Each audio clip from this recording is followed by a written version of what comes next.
Continue this catechism on priesthood, the last lesson about priesthood. And today we speak about the dignity of priesthood. It is good to speak with simplicity about the high dignity of priesthood. You know, sometimes today there is a tendency to say, oh, the church should be humble, should be poor, the bishop, then the pope should not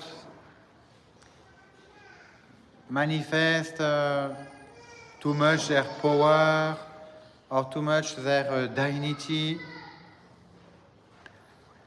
And even during the Council Vatican II, in 1965, you had what you call the Pacts of Catacombs. It is a pact made by around 65 bishops in the catacomb of Domitilia in Rome at the end of the council. And these bishops were a bit influenced by the theology of liberation, of Marxist ideology, communist. And they made a pact that somehow can look good, but it's not so good. The pact they made was to be, as bishop, to be poor in their life, simple, to have this preference for the poor,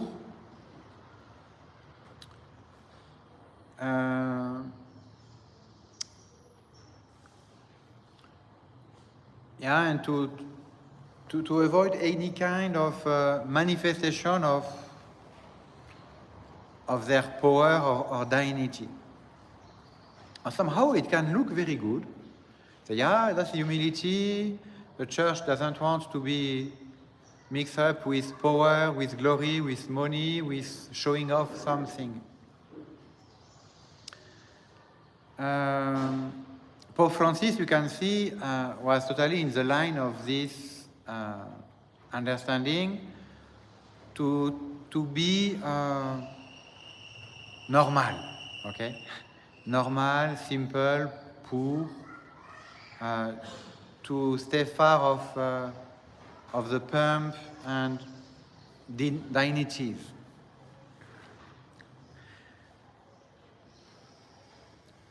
Okay, there is a distinction to make. The saints, like Saint Pius X, he was coming from a very poor background, very poor, very simple. He was from up country. His father was a postman. He was delivering letters in the mailbox of people. But it's a very humble job. He was coming from a very humble background. He was going to school barefoot to save his shoes. That was Saint Pius X. And when he was a pope, he actually, personally, he was very simple in his personal life, hidden life, okay? There is an example. The first day he was given a bit of wine for lunch, and on the evening he could see a new bottle. He said, where is the remaining of the bottle of lunch? We cannot serve you twice the same bottle. Why? He can finish the bottle. It's not a problem. Don't need to open a new one.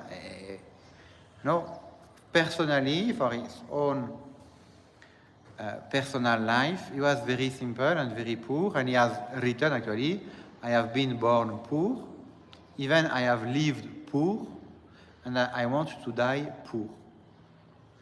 And he refused actually, when he was a pope, his family was poor, and he refused totally to give them a good job somewhere and to help them financially.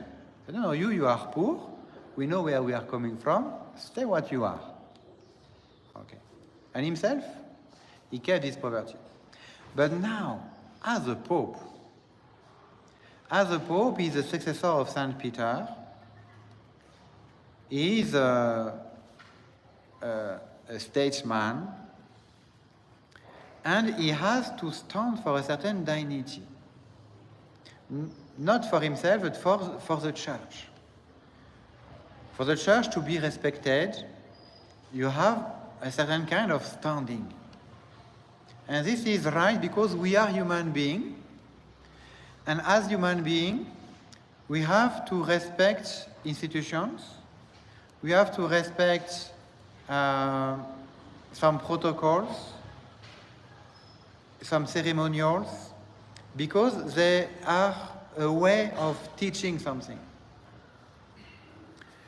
This is why a priest, or a bishop, or a pope even more, they have a duty of a duty of representation, a duty of dignity. If you say, oh, the priest is a humble man, he should not show off with a cassock, look different of other people, try to bring up something that is special. It's better for the poor, so for the priest to be simple, to have a blue jean like everybody, and a t-shirt. No, it's not good. The priest has a duty of dignity. We are not speaking about money, about a very big car, or about I don't know what. We are speaking about respect, dignity, and to understand who you are as a priest, who you are as a bishop, who you are as a pope. And it is always very good for a superior to be humble, to be accessible, to be simple. But it is always good for the faithful to manifest their respect. Even for us, priests, if we meet a bishop, we are very happy to honor a bishop with a maximum of reverence, because they are a successor of apostle. Now, if this bishop is simple and humble and accessible, he becomes even a greater man now, because we give him the due honor, and still he stays a simple person, accessible, humble, easy to access. But if he's just in blue jean and t-shirt, he has lost something. Donc let us keep both the virtue of humility, the virtue of poverty, of simplicity, and at the same moment, let us respect ourselves, because when we respect ourselves, it's not our person, it is our function, what we do. You know, Christ himself, personally, he has been very accessible, very simple, very poor, very humble. But still, for us, our duty is to respect his divinity, to kneel down, to give him some gold and some velvet and linen and the best we have, okay? Because you have the duty of the faithful, or the duty we have for our superiors, and after you have the virtue of the superior who is able to stay simple and humble even in his function. I wanted to introduce that before to speak about the dignity of priesthood and say what is actually the truth about it, and that even for us, priests, we should not forget. Priesthood is the highest dignity on earth. The dignity of a priest surpasses that of emperors and even of angels. No angel can convert bread into the body of Christ by the mere power of his word, nor can any angel forgive sin. The priest stands between God and man. He is God's representative, God's ambassador.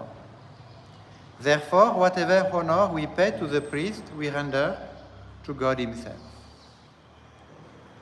Saint Francis of Assisi said that if he met an angel and a priest at the same time, he should salute the priest first. Yeah. And Saint Francis of Assisi always refused to become a priest out of humility, actually.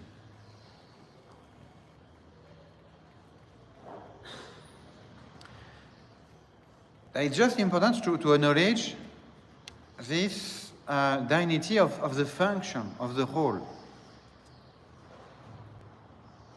Why should Catholics show reverence and honor to the priest?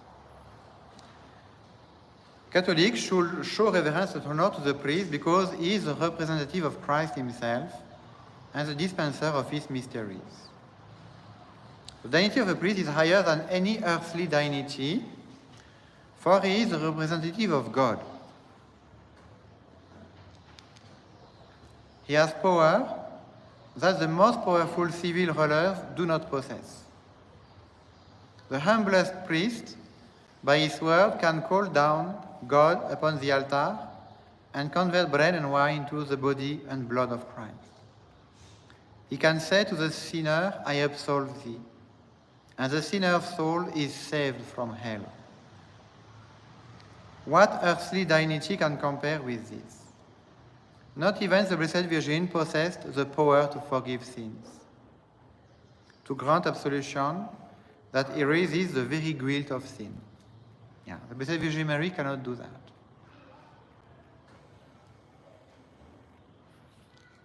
Even the pagan conqueror, Alexander the Great, respected the ministers of God, recognizing their dignity as his representatives.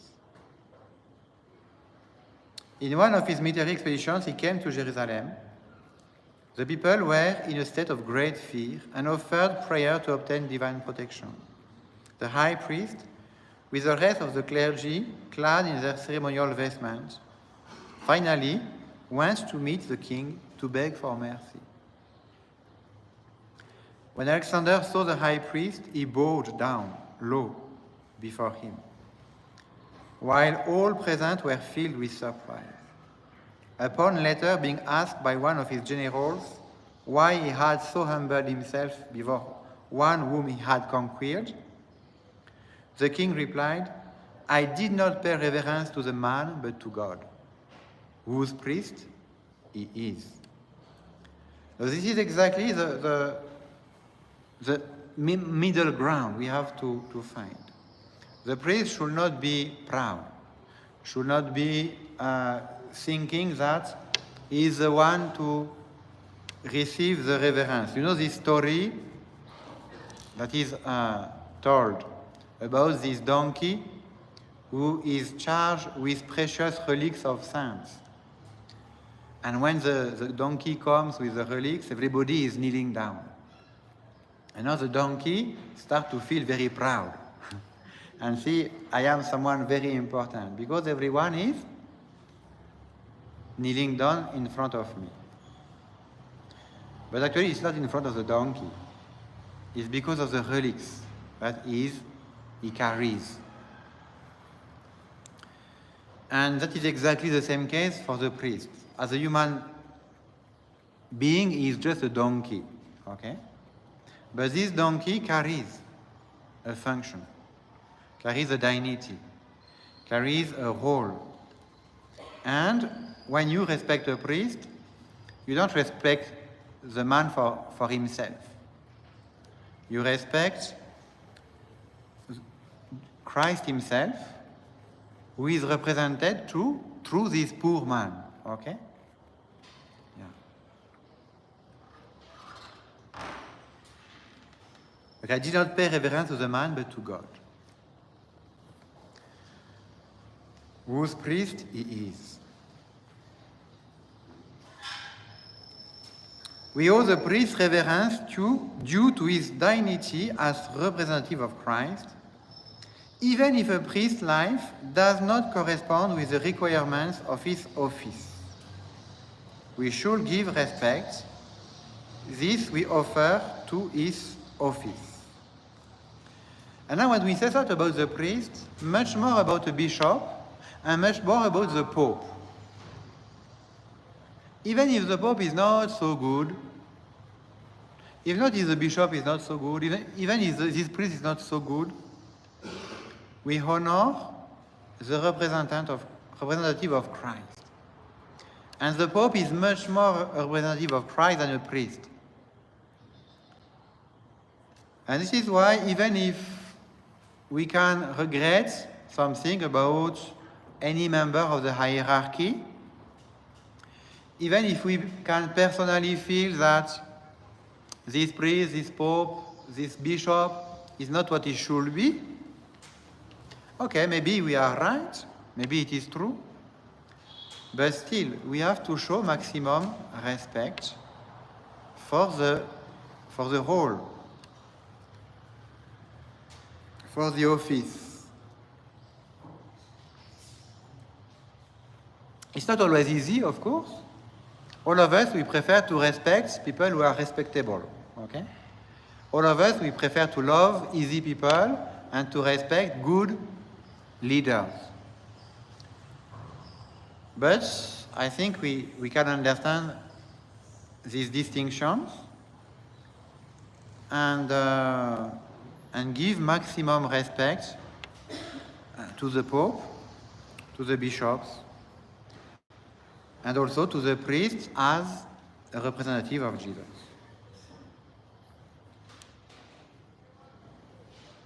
The priest is alter Christus, another Christ. A city built upon the hill, the salt of the earth. He is in the world, but not of it.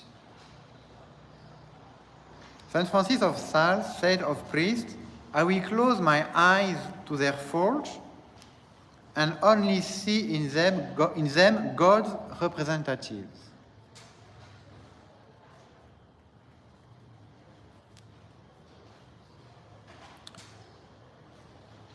Now, St. Francis of Sales is the one telling this story that one day after he ordained a number of men priests, they went in a procession out of the church, and one of them was not getting out of the church. And something was happening at the door, and people were not understanding what was happening, because this priest was in procession, but he was not willing to cross this door. He was trying to tell someone to pass before him, and they had a kind of controversy. And after, St. Francis de Sales asked the priest, but what were you doing? Why you are not just getting out of this church like everybody else? And the priest said, actually, I have to confess that I am used to see my guardian angel, and usually I always let him pass before me. But now, after the ordination, I wanted to do as usual, let my angel pass before me. But he really refused. He wanted really me to pass before him. And I could not accept. And he could not accept. And we were arguing. Yeah. But something had changed in this man. He was now a priest. And the angel recognized his dignity and wanted to let him pass first.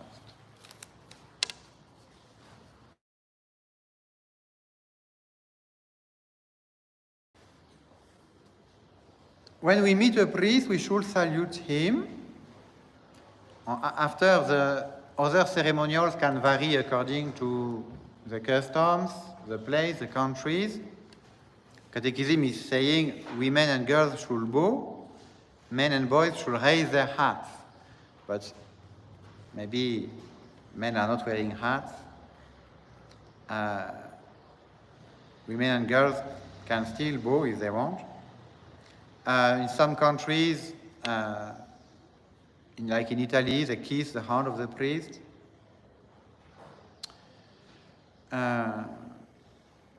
Yeah, but it's good to actually have the spirit of faith and act according to this faith. We don't pretend that the priests are perfect. We don't pretend that you should honor the person, but the role and the function.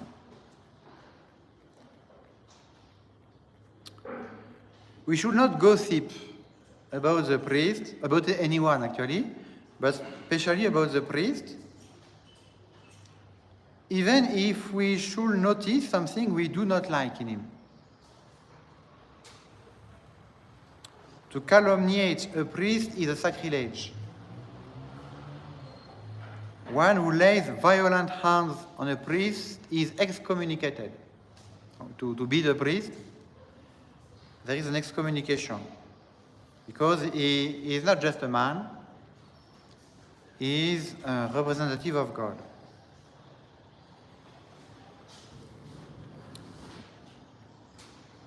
It is true that sometimes priests can be big sinners, and people can know about some sins committed by priests. And if it's true, it's true. But still, it is not good to speak about it. Because it is diminishing something of the church. It's exactly like if the father of someone is a drunkard, and that is still your father, you know, you are not going to tell that to everybody, okay? Even if it's true. Why? Because out of respect and love, okay? This is why we keep this thing discreet, secret, if possible, not to harm, not to harm. Okay, it doesn't mean that we don't have sometimes to take actions, okay? And Benedict XVI has been very clear on that. If a priest becomes dangerous for the society, it's good even to report him to the police station. It's okay. Yeah. We have this case of sexual abuse. If a priest is involved in something like that, he has to be reported to the police station. We are not here to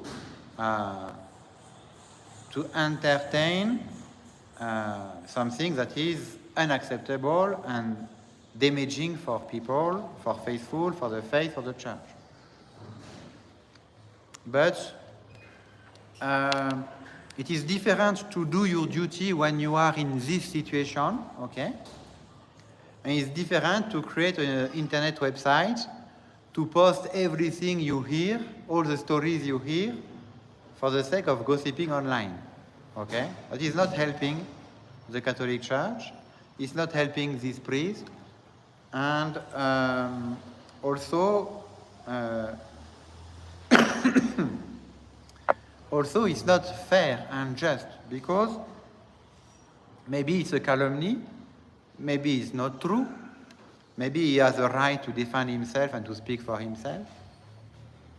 Okay. I say that because we had a website that it has closed down actually. But a website a Catholic website, in the name of purifying the Catholic Church, was really hunting every stories, every gossip, publishing online about priests, about all these things. And they pretended to be very good Catholic and to do that.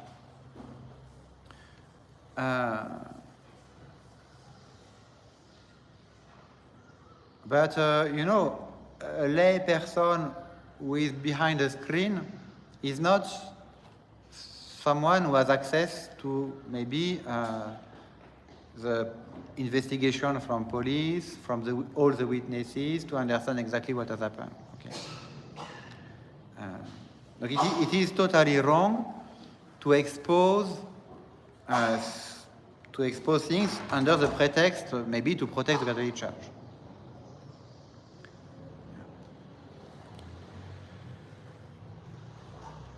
But for us, if we have a duty to act, we act, but we don't gossip, we don't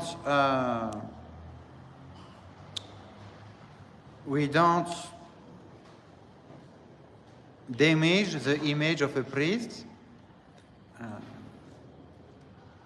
It's exactly like your father, okay? Your own father that you love, and unfortunately your father has done something wrong.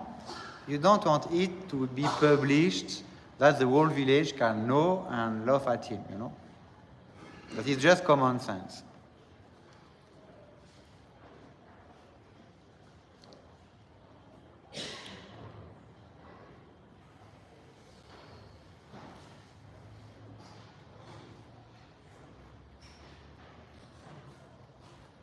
And actually, maybe a priest can have done some serious sin, but maybe he can also convert. He can also go for confession, stop, and change of life. But you know, if in between this priest has lost his reputation, he cannot do anything good now without a reputation. Okay? All of us, we are sinners. All of us, we can maybe fall in a sin, and all of us, we can go for confession and continue our life and our duties. But if now, in between, you have spoiled completely the reputation of someone, maybe he's even unable to continue his duties. So let us be prudent.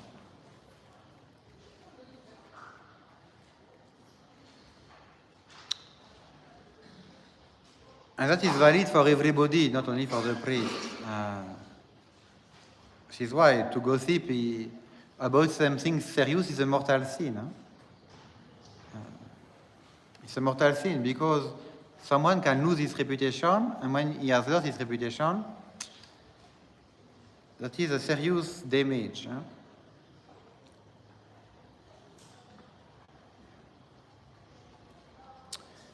In recognition of his dignity and the respect and support we owe him, we should not neglect to help our priest with money or other means, such as teaching catechism, attending to the cleanliness and decoration of the church, and helping with expenses. A good way of helping the priest